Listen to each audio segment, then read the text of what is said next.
A Kitsune in Remnant by Red the Devil 360, Chapter 6, An Unwelcome Surprise. Naruto, or rather Kitsune, as he was in uniform, gazed at the dead body of an 8-year-old girl. She was missing half her body. He had seen so many similar sights lately that he couldn't even muster up the feelings to be angry anymore, only sadness and weariness.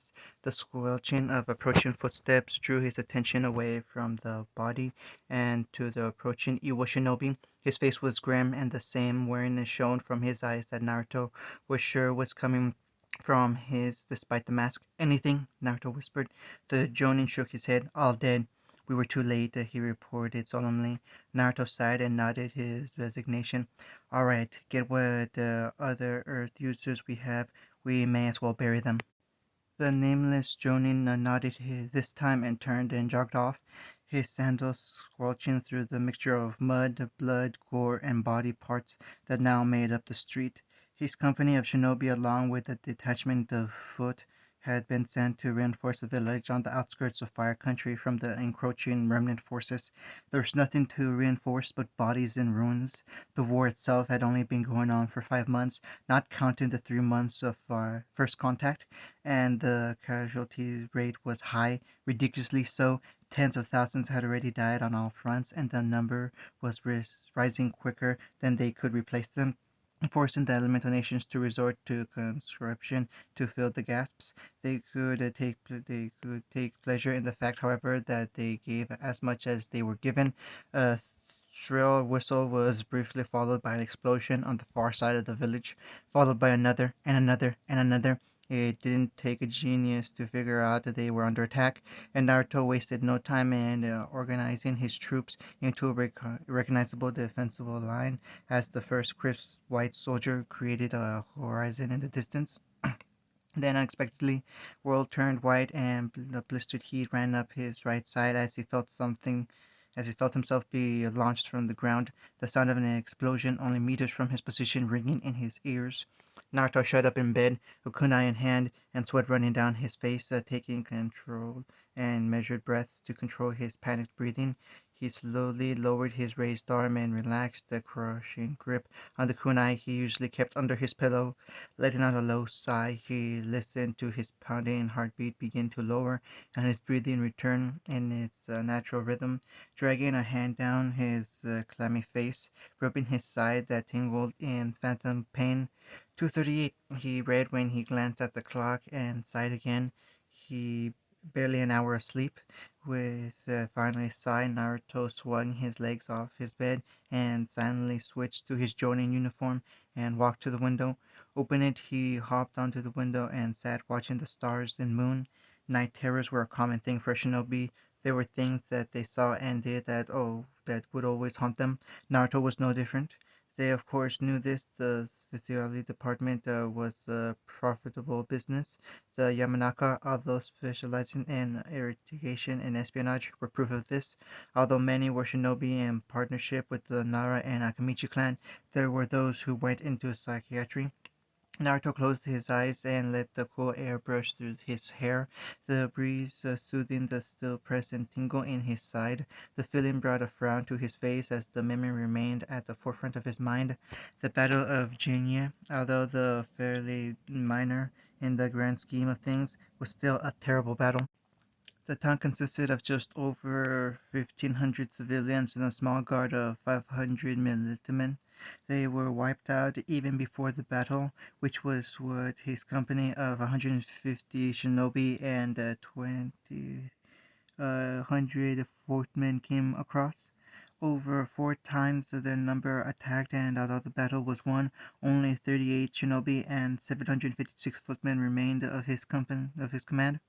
He was commended for the battle scene as they killed a little over 1,500 Atlas, but he didn't believe he deserved it.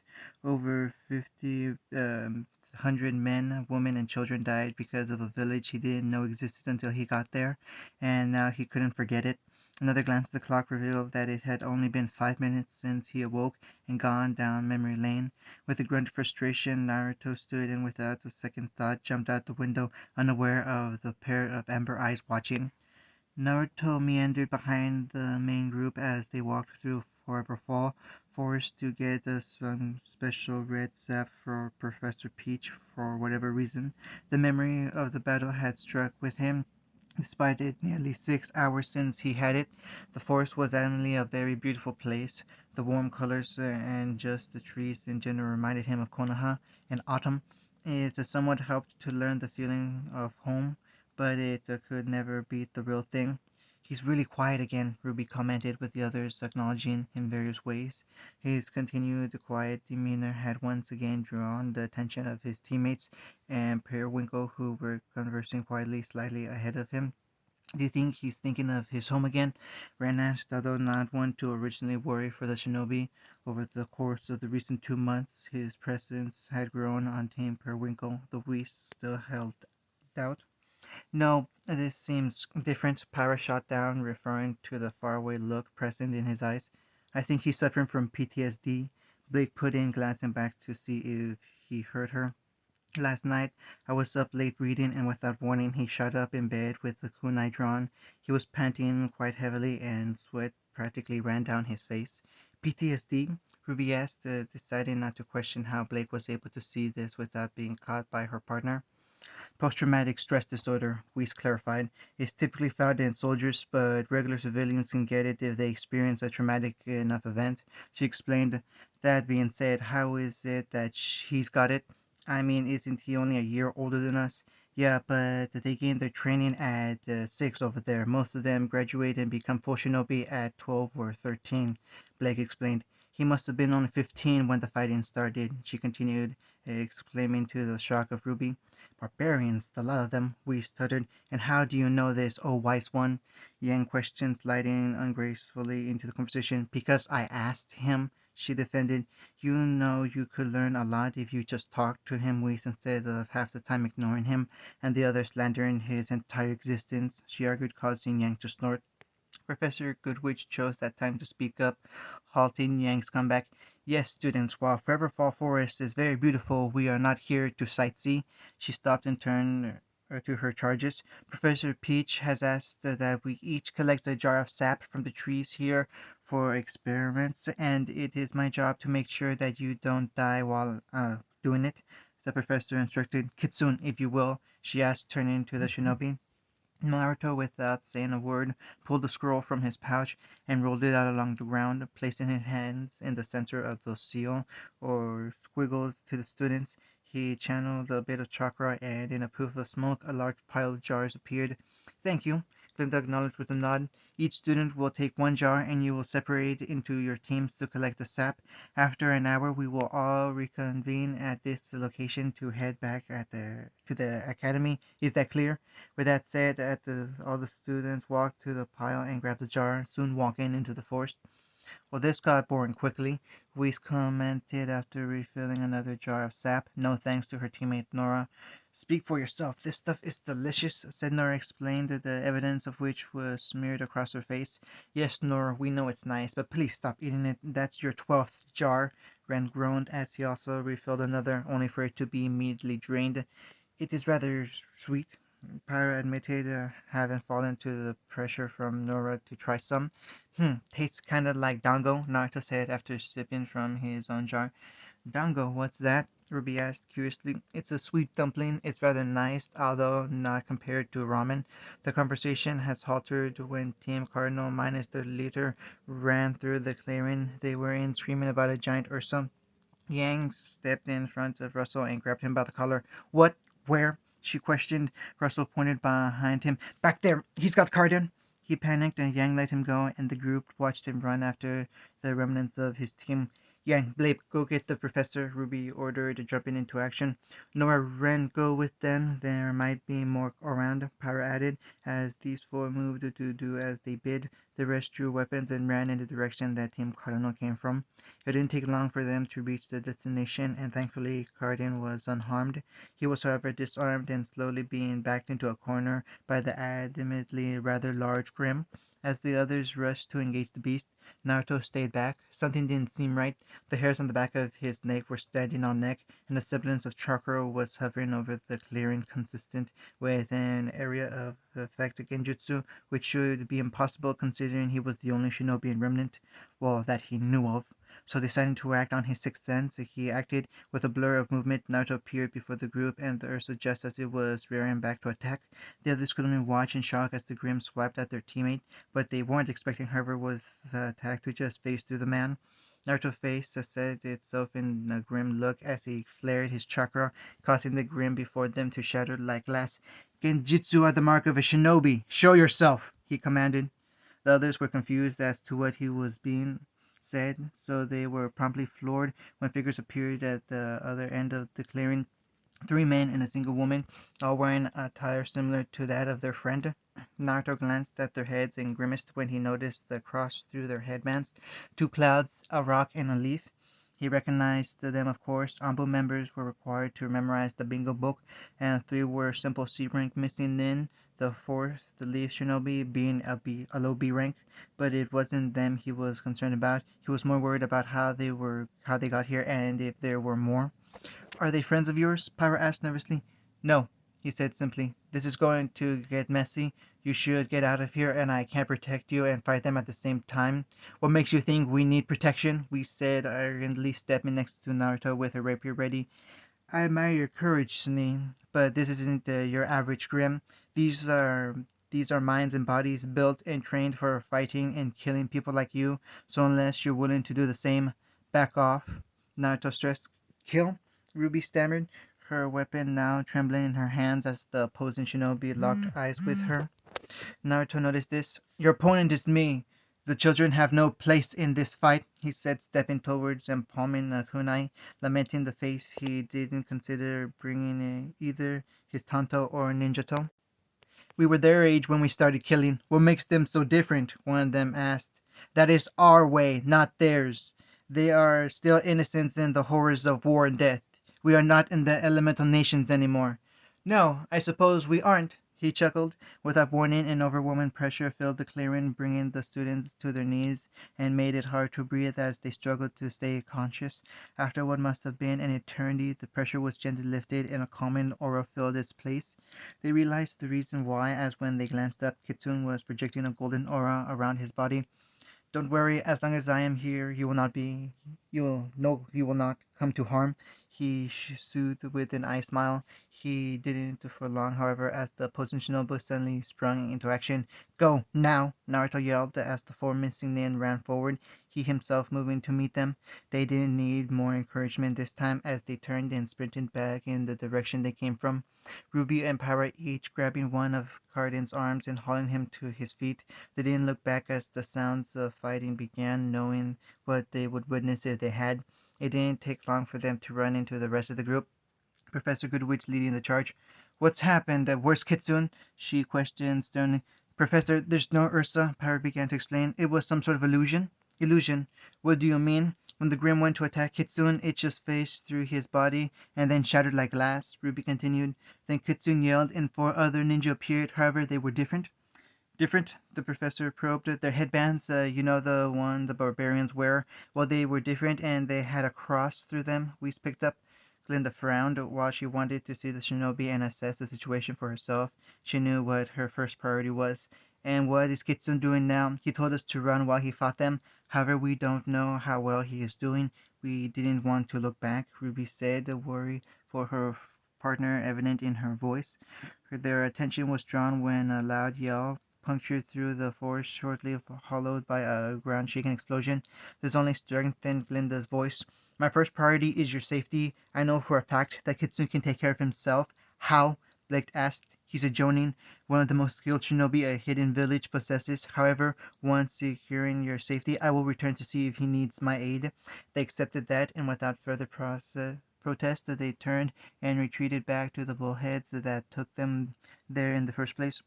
Arriving back in due time, and after making sure everyone was present and that Team Cardinal was unharmed, she turned and reboarded the bullhead, making sure to tell them that they had the rest of the day off. And for Ruby and Periwinkle to write a report about the events for Ozpin.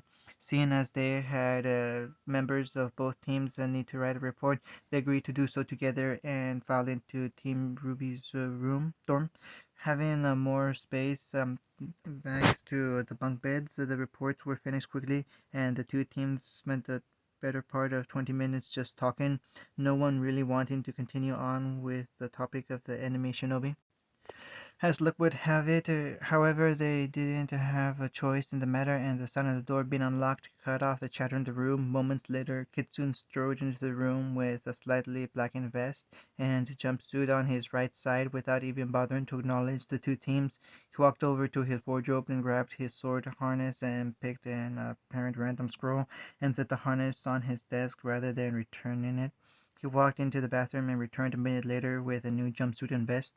Still yet to acknowledge his audience, he went to his bed and knelt down to pull a medium-sized rectangular wooden box out from underneath his bed and set it down by his harness. Opening it, he fished out another scroll and set it aside before closing the box and slipping it back under his bed.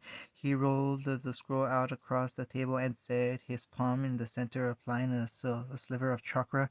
He removed his hands from the cloud of smoke, revealing a small stack of cream and grape boxes. The cream ones were about the length and width of his forearm and about as thick. The gray ones were smaller and squarer, having more height than length or width. Kanji was written on both, big and bold, and although they couldn't read it, they understood they were telling the owner what was inside. Naruto selected the box of each color and placed them away from the pile, resealing up the rest up after he had done so, unceremoniously chucking the scroll on the bed afterwards. Naruto unscrapped his shuriken pouch from his leg and opened the gray box first, letting the onlooker see it was backed to the brim with a shuriken. Naruto upended the box into the pouch and discarded it a moment later, replacing the shuriken pouch for his larger kunai one at the waist. And did the same, this time with the cream box, then putting it back on. Her curiosity getting the better of her, Ruby spoke up. "What are you doing?" she asked in a meek voice so unlike her. "I'm preparing to go back into the forest," she answered simply as he drew his sword and inspected its sharpness. "You mean the shinobi from before are still out there?" Pyra questioned nervously, the effect of the killing intent also still fresh in her mind. "No, I dealt with those ones. I need to make sure there aren't any around." "By dealt, do you mean killed?" Yang snarled, taking the opportunity to confront her teammate. "Killed?" Ruby questioned, looking between her sister and her partner. Naruto paused in his inspection of his tanto. "What do you want, Miss Xiaolong? The truth. Did you or did you not kill those people?" she pressed. Naruto resheathed his blade and span sharply to face the group. "Yes, I did. Just as I've killed many before them, and just as sure that there will be many more after them. What are you trying to accomplish here?" he stated. Just like his eyes, his voice was void of any emotion. It was pure, unadulterated fact. The others gasped in shock and recoiled away from him. The betrayed look in Ruby's eyes pulled on his strings before he rather brutally stamped it out. "I want them to see the kind of person that the headmaster led into Beacon," Yang hissed. "What are you saying, Yang? That he's some kind of monster?" Blake asked, trying to come to her teammate's defense. "Yes," she yelled. "Did you not watch the news, read the stories from injured soldiers and those that came back alive? Those people are monsters. They killed because they can. Hell, I bet that he killed a few Atlantean explorers himself," Yang argued. "I agree with Yang on this," Whis joined in. "My family was at the forefront of the fight with the barbarians. We even sponsored the original expedition. My father told me that they tried to negotiate with the savages, but they were killed in cold blood." Yang gestured to Whis. "See? Now do you understand the kind of person we're living with? Do you know how much the Four Kingdoms lost because of their war warmongering?" Yang tried to explain. Para had been quiet the whole argument, silently watching her friend. Despite what was being said about him, he said nothing in his defense, and only observed his fellow blonde. However, something seemed to snap when the buxom blonde finished her last sentence. Pressure filled the room, and suddenly it was hard to breathe. Not dissimilar to the forest, but this was more restrained, yet refined. The team's heads suddenly snapped to their friend. His once blue eyes glowed red with barely restrained fury, and the mirage of a giant nine-tailed appeared behind him, roaring not silently but with the same intensity that Kitsune looked at Yang. It was only there with a split second, however, and they almost didn't realize that they saw it before it was gone again. Naruto closed his eyes and took a deep breath, opening them again, and although they weren't the same deep blue eyes Power had suddenly come to like, they were instead a dark purple, but still a vast improvement on the vivid red ones. "We lost this, we lost that," Naruto began quietly, and the group immediately agreed that they would have preferred him shouting. "Did anyone ever think about what we lost?" The silence was the answer. "You call us monsters, men, women, children, the elderly. It didn't matter to you. We reacted to what had already happened, and yet you pinned the blame on us because you didn't want to seem like the bad people. So when we kicked your sorry ass off our home, you went and cried to mommy, telling her that some big bad kids were bullying you, and you bought it?" Naruto finally yelled. "Your arrogance staggers me. It really does. Do you know, in one single battle, 80, 100 people died," he stated to the shocked faces of his current teammates. "A quarter of them were civilians," he yelled. "You don't understand how much we lost, how much I lost, what I did and witnessed, and all the people of one's family's fucking greed." He finished with a yell of frustration. "What do you—" Whis cut herself off when Kitsune turned his gaze to her. She suddenly realized that she was preferred it on Yang. Naruto turned back to Yang, who was all but a shivering mess. "Have I made myself perfectly clear? Never make judgments based on only one side's story. Make sure you have all the facts before making an opinion. Make you look less like a judgmental child, naive to the real world." Naruto released the pressure and turned around, putting on his harness as he strode to the door. The group, who had just begun to relax again, suddenly tensed up as the pressure returned, only weaker. "One last thing," Naruto began with his hand on the doorknob. He didn't even turn to face them. "If you speak again about me like that behind my back—" He trailed off as the killing intent spiked momentarily before receding completely. Without looking back at the mess he left, he opened the door and walked out. The door slamming hard enough it shook the room somewhat. The silence he left was deafening. Naruto sat watching the sun set from one of the roofs of Beacon. It had been a few hours since his argument with Yang and slightly Whis, and he had yet to calm down from it. Their sheer arrogance and blindness to the world around them bewildered him. They would never understand what he had lost in the war, the thing he had to commit in the name of his village, and the notion as a whole. The atrocities that he saw. Naruto grit his teeth and closed his eyes, trying to block out the memories that began to flood into his mind. Sighing again, he opened his eyes. "You know, I decided to sit on a roof without a staircase, without a reason. I am aware, but after hearing the happenings on the field trip, I decided to hear it from the source." Ozpin spoke up from behind him, and his voice shortly followed by a sip of most likely coffee. "I told Professor Goodwitch that I dealt with the issue. What part of that did she not understand?" "Yes, she said as much. I take it they were dealt with in the standard shinobi fashion." "You'd be correct." "Glenda also said you went to survey the forest for any more." "There were none. They were only 5. You don't sound convinced." "Just because they weren't in Forever Fall Forest doesn't mean they weren't more in Vale as a whole. With your leave, I wish to make a thorough search into the surrounding area." "It's the beginning of the week. You still have classes to attend and teach." "I wouldn't ask if it wasn't important. With shinobi, it's better to deal with them sooner rather than later." "Very well. However, I want you back at the beginning of the weekend, regardless of your findings." "Fine," Naruto relented. They were quiet for a few minutes, with only the sound of Ozpin sipping coffee to fill the gap. "I take it you heard the news?" the headmaster started. "What? That the council allowed us to partake in the Vital Festival?" Naruto gestured to a scroll that sat beside him. "Yeah, I got the news. We'll use the later sign. We'll use the later single rounds for our own tuning exams. I probably won't be able to compete." "No, I'm afraid not. A replacement will be found so the rest of your team can still compete," Ozpin explained, not even bothering to wonder where the scroll came from. Oh, I don't really like tournaments anyway. The last one ended in our village being invaded by an S-class missing nin. A lot of people died that day, including our village leader, my adopted grandfather. I'm sorry to hear that. Don't worry, I'm over it now. Naruto shrugged off. The look in his eyes said otherwise. They were quiet for a moment longer. I heard about your argument with your teammate, Ozpin pressed. Heard? I'm pretty sure half the dorms heard, Naruto replied dryly. What changed? Until now you haven't cared for the student's opinion. Even shinobi have limited patience. I just reached mine. Naruto sighed and offered a cigarette to Ozpin, who refused, before lighting his own. When I don't return for a few days, Ruby might ask after me. She might inevitably bring the others. I want you to tell them the truth, Naruto requested, standing up and stretching. Oh, and why is that? Besides, what makes you think I know what really happened? Osmond questioned with a mock tone. Naruto narrowed his eyes slightly. I may be young headmaster, but don't play me for a fool. Osmond scoffed slightly into his coffee mug. If I played you for a fool, we wouldn't be having this conversation. He took a sip. Very well. If they all come and inquire about the war, I shall tell them. But first answer a question of mine. Shoot. Who are you?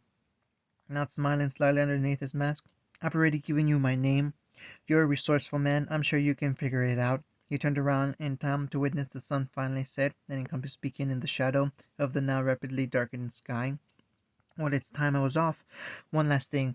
Do you happen to know where I can find an information broker? Try Junior's Club in downtown Vale. But you didn't hear that from me, Osman offered as he started walking off the roof. Naruto watched him go for a moment before taking the finished cigarette out of his mouth and incinerating the remains with a small application of fire chakra. Naruto turned and without a whisper vanished from the spot. The cloud of crackling glass echoed throughout the now quiet club. There was no music nor talking, not eating or drinking either. Such a waste of life, Naruto thought as he stepped over another red-clad henchman, the bloodstains being hidden by the pigmented red-clad of his suit. It was a Friday evening, the final day of his search, and thankfully he had found none other, or even evidence to suggest Shinobi missing in or around Vale. So, as a final trick to make sure, he decided to follow Austin's recommendation for information at Junior's. It didn't end well. Now continued over to the bar. The newly identified junior lay on the floor, groaning in a rather pitiful state. Bending over, he tightly grabbed the man by the throat and choked him at the bar. Junior managed to catch himself before he flipped over, but without warning, his head was slammed into the glass, cracking the previously untarnished surface. Junior, Naruto began. All you had to do was give me the information I wanted, and I would have left peacefully. Now, now you've made me kill every single person in this club, Naruto mocked. Now are you going to give me the information I seek, or are you going to give yourself an incredibly painful death? Fuck you! Junior managed to spit with his face pressed against the glass. Naruto sighed dramatically and kicked Junior's knee, causing it to instantly snap and Junior to yell in pain. See how it feels without your aura, hmm? I will break every single bone in your body unless you tell me, and if I run out of bones to break, I'll start cutting things off, Naruto threatened. Junior growled, but ultimately relented after a few more broken bones. All right! He surrendered after having each of his fingers broken individually. There's a hard drive in my office with a list of safe houses and warehouses in Vale where I keep the solid copies of information I've collected. Just please let me go, he whimpered. See, was that so hard? Naruto questioned before breaking the man's neck. There could be no witnesses after all. Half an hour later, Naruto stood atop a building across from the burnt out remains of Junior's club, clutching at the memory stick containing coordinates for buildings across Vale. Although it was necessary, but he couldn't help but lament at the fact he had killed a lot of people tonight. Of course, he had done so before and would most certainly do so again, but he would always ponder for questions after killing someone. Did they have a life? Did they have a family? Would someone miss them? What were their dreams? And it crushed him. He had never liked killing, but you can't get through a career of being a shinobi without taking lives. It was like being a chef and not cooking any food. There were benefits, however. With Junior gone, there would be a power vacuum. When the information stored, it proved the perfect opportunity for him to slip into Remnant's underworld. Combined with the skills he learned from his godfather, he could create a spinal working remnant for the sole benefit of the elemental nations. It would give them an unseen edge in case the worst occurred, just how they liked it. End of chapter 6.